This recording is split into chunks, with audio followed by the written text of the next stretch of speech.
Fatos e versões. O que vai impactar na sua vida agora no Café com Política. No Café com Política de hoje, a nossa conversa é com o deputado estadual Guilherme da Cunha, do Partido Novo. Bom dia, deputado. Eu vou começar te perguntando se você já pegou o cafezinho por aí. Ouvimos que você estava tentando tomar o café antes da entrevista. Deu certo? Da Rádio Super. É um prazer estar contigo aqui nessa manhã. Podemos conversar e vai ser um prazer a gente poder falar especialmente sobre a reforma da Previdência, o projeto mais importante que Minas Gerais tem a debater e decidir nessa legislatura e nos últimos anos. Pois é, deputado, exatamente sobre a reforma da Previdência. Trouxemos informações sobre o fatiamento, né? Exatamente durante essa discussão da reforma da Previdência que foi entregue à Assembleia. Só acredita que isso pode ser uma estratégia para que a reforma seja aprovada? Thalita, é muito precoce a gente falar em fatiamento da reforma ou qualquer maneira de desidratação do texto dela. A reforma começou a tramitar ontem na Assembleia. Ontem ela foi lida em plenário. E a gente já começar a tratar sobre uma redução do texto, um fatiamento do texto, logo no primeiro ou no segundo dia de tramitação, me parece muito precoce. O ideal é que a gente consiga ter um debate maduro, um debate profundo também, sobre o texto em toda a sua completude, para que a gente busque a melhor solução para Minas Gerais. O problema que a reforma da Previdência busca atingir e resolver é o mais grave que Minas Gerais pode colocar aí na tua agenda dos últimos anos. É um rombo que a Previdência Estadual Mineira tem de 20 bilhões de reais por ano. Isso é dinheiro que é retirado dos impostos de toda a população, dos 21 milhões de mineiros, e canalizado unicamente para pagar as aposentadorias e pensões de cerca de 300 mil servidores inativos. É uma concentração de renda muito grande. Você tirar impostos de 21 milhões de pessoas e, ao invés de devolver isso na forma de serviços de qualidade, de saúde, segurança e educação para 21 milhões de pessoas, ao invés disso beneficiar a todos, isso acabar sendo canalizado em volume tão grande para apenas uma minoria. Então, diante da certeza de que o problema é grave, de que a solução proposta é justa, eu aguardo a gente poder fazer um debate completo sobre a reforma, ao invés de já começar no segundo dia de tramitação a falar sobre fatiamento. Pois é, deputado, ao mesmo tempo em que o senhor defende que o texto seja analisado na sua integralidade, por outro lado, nós trouxemos aqui um pouco mais cedo a informação de que sindicatos dos servidores públicos estaduais defendem até que haja discussão, sim, do projeto de reforma da Previdência, mas que isso só ocorra no pós-pandemia. Eles acreditam que não seja o momento adequado dessa discussão. Que tipo de resposta o senhor, enquanto vice-líder do governo na Assembleia, inclusive, daria para esses sindicatos? E ouvimos também por parte do Sindicato dos Trabalhadores da Educação de que esse projeto de reforma da Previdência, ele engloba em si projeto de outras reformas, como uma reforma administrativa também. E houve reclamação nesse sentido. O senhor concorda com essa avaliação? Rodrigo, vamos fazer a distinção aqui de dois temas diferentes do questionamento que você apresentou. O primeiro deles, quanto a essa questão da reforma englobar outros temas. Sinceramente, eu estou muito mais preocupado com o conteúdo do que está sendo proposto do que com qual nome cada parte vai ganhar. Então, se uma parte está sendo chamada de reforma da Previdência e eles acham adequado que outra parte ganhe outro nome, reforma administrativa, eu não tenho problema nenhum com isso. O que é importante é que a gente discuta o texto em toda a sua completude e que a gente possa buscar a solução que não seja pelas metades para Minas Gerais. Então, essa questão dos nomes e que precisa fatiar por isso, eu acho um detalhe muito pequeno diante do problema real que a gente tem a enfrentar. Conteúdo me importa muito mais do que o nome que se dê a cada parte. Em relação aos sindicatos que já, inclusive, se reuniram com a presidência da Assembleia, 21 sindicatos diferentes, se não está equivocado, e apresentaram ali um pedido de que a discussão fique para outro momento, eu não tenho dúvidas de que essa vai ser o pedido deles, vai ser a opinião deles, porque, no fim das contas, é quem se beneficia desse sistema que eu descrevi primeiro, que os impostos de 21 milhões de pessoas são canalizados para cerca de 300 mil servidores inativos. São essas pessoas que hoje se beneficiam desse sistema de concentração de renda que suga os impostos de toda a população para apenas uma minoria. O que eu acho fundamental é que a gente não perca de vista o interesse do cidadão comum de Minas Gerais. Esse cidadão que não tem lobby, o cidadão que não tem sindicato, o cidadão que não tem associação de classe, o cidadão que muitas vezes é esquecido, mas sempre é chamado para pagar a conta. E a conta que ele está tendo que pagar hoje é muito salgada. Né? Cada vez que ele acende a luz de casa, e aí eu estou falando de todo cidadão, estou falando de você, Rodrigo, de você, Thalita, de você, ouvinte, de mim também. Cada vez que a gente acende a luz dentro de casa, 30% vai para o governo do estado. Cada vez que enche o tanque, 31%. Quando compra alimento, 12%, medicamento também 12%. E para poder falar no celular ou comprar aí um rádio, 27%. É muito dinheiro que é canalizado para o estado, e cerca de 1/3 de tudo isso que vai para o estado, ao invés de voltar na forma de serviços para toda a população, vai apenas para as aposentadorias e pensões dos inativos. A reforma, Rodrigo, é fundamental para que a gente possa garantir direitos. Né? A discussão que os sindicatos vão tentar propor é muito na questão de estão tirando nossos direitos. Eu quero que a gente tenha em vista o interesse do cidadão comum e a gente possa garantir o direito dele, de que com os impostos que ele paga, ele tenha uma saúde, uma segurança e uma educação de melhor qualidade, com mais investimento.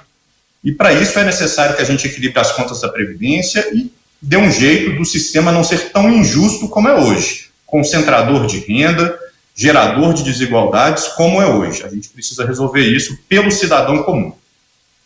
Em relação às definições, às decisões dos outros deputados, como é que estão as conversas, deputado? O que os deputados estão pretendendo? Como é que está a conversa entre vocês?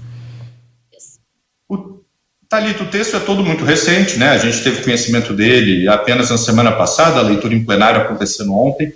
As conversas ainda estão muito iniciais e a gente tentando fazer um trabalho de explicação e de tirar dúvidas e, eventualmente, destacar pontos mais relevantes ou as razões que levaram a cada uma dessas mudanças propostas.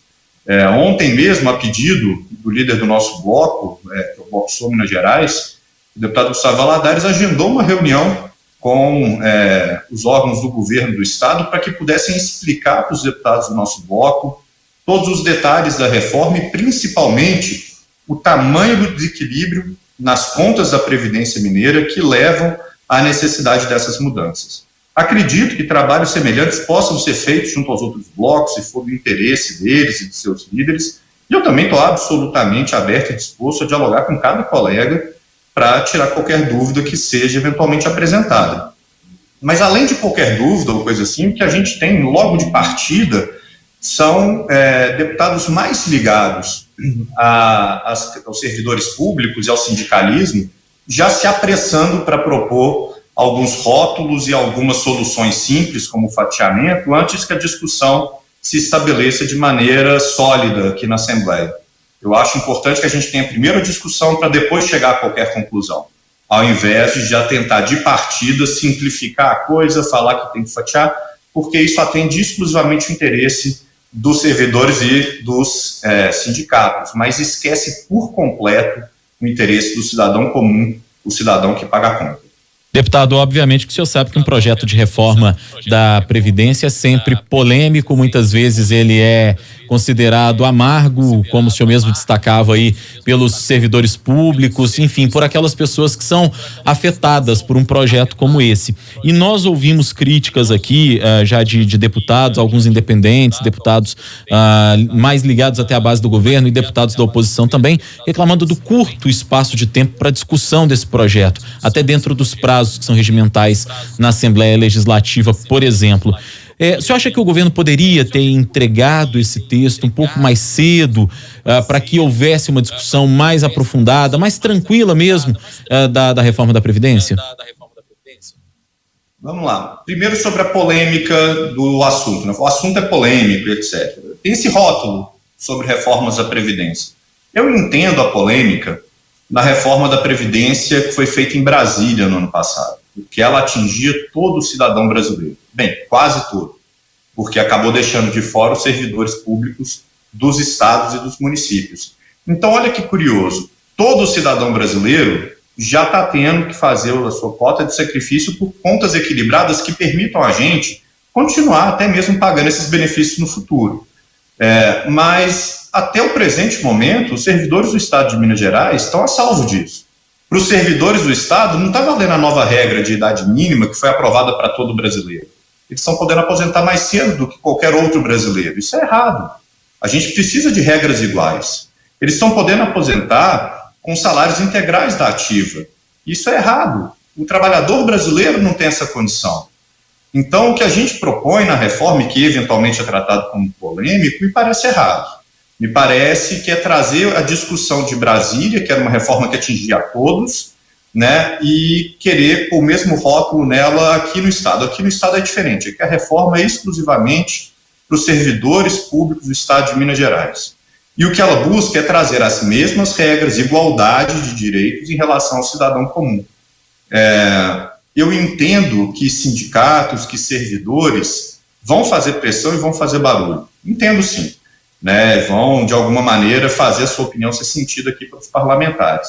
Da mesma maneira que entendo que o cidadão comum, os 21 milhões de mineiros que pagam a conta com seus impostos, eles não têm a mesma organização para fazer uma pressão que vai ser aí, né, com toda a sua proporção, muito maior do que unicamente a dos servidores. Mas é fundamental que os deputados que representam essa população, nós somos representantes de toda a população de Minas Gerais, e não apenas de servidores ou categorias profissionais, que os deputados tenham a consciência de como isso é bom para aquele cidadão que paga imposto quando acende a luz, que paga imposto quando enche o tanque e que não recebe isso de volta na forma de serviços de saúde, segurança e educação, porque uma parte gigantesca está sendo sugada para cobrir o rombo da Previdência. Qual o momento de apresentar essa discussão? Rodrigo, para mim, era o projeto mais prioritário desde o primeiro dia do meu mandato. Era o projeto que eu achava que Minas Gerais precisava enfrentar desde o primeiro dia do meu mandato. Mas a gente só teve condição de fazer isso agora. Porque foi necessário construir diálogo, porque foi necessário construir consenso com as lideranças dentro da Assembleia, e porque a gente tinha vetos na pauta, a gente tinha outros projetos também na pauta que iam impedir que a Assembleia tivesse uma discussão focada e profunda na reforma da Previdência, como é necessário. A gente poderia ter a reforma tramitando há um ano, mas se a gente não mergulhasse nela como mergulharemos agora, ao longo do próximo mês, a gente não teria uma solução como a gente espera ter ao longo do próximo mês. O fundamental é que a gente tenha foco, e esse é o momento que a gente tem condição de ter isso. Hora do bate-pronto. No Café com Política. Hora do bate-pronto. O senhor já conhece, são perguntas objetivas e respostas igualmente objetivas. Combinado, deputado? Combinado. Reforma da Previdência em Minas. Absolutamente necessário. O rombo da Previdência é 10 vezes maior do que o orçamento da FEMIG, que cuida de 20 hospitais de Minas Gerais. A reforma é perda de direitos ou garantia de direitos? A reforma ela vai tratar sobre garantia do direito à saúde, segurança e educação da população que paga os impostos na esperança de receber isso de volta. Reforma antes ou depois da pandemia? O ideal era a reforma o quanto antes para Minas Gerais, mas a gente precisa realizá-la agora, com, sem ou apesar da pandemia. Dificuldades de tramitação de uma proposta considerada polêmica e impopular. Sempre haverá sobre os deputados a pressão de grupos organizados, de associações, de sindicatos. O que é necessário é que o deputado lembre sempre que representa toda a população de Minas Gerais, principalmente aqueles 21 milhões que pagam a conta. Fatiamento da votação. Muito precoce para falar sobre isso. A gente está no segundo dia de tramitação do projeto, a discussão ainda sequer se instalou nas comissões. É muito precoce falar isso. A recuperação da economia mineira pós-coronavírus. A economia mineira precisa se recuperar urgentemente e isso passa por uma desburocratização, uma maior liberdade ao empreendedor, passa também pelo equilíbrio das contas do Estado, porque a reforma da Previdência é fundamental. Deputado estadual Guilherme da Cunha, do Partido Novo, ele é o vice-líder do governo na Assembleia, nosso convidado de hoje falando com a gente, principalmente sobre a reforma da Previdência dos servidores públicos estaduais. Obrigado pela entrevista, prazer ouvi-lo novamente, até a próxima, deputado. Muito obrigado, Rodrigo. Obrigado, Thalita. Recado final para Minas Gerais. Acompanhem hoje o Senado Federal, votação do novo marco do saneamento, votação decisiva para que a gente possa dar água tratada e esgoto coletado numa imensa parte da população brasileira. acompanhe de perto o que se passa no Senado. Obrigada, deputado, pela entrevista.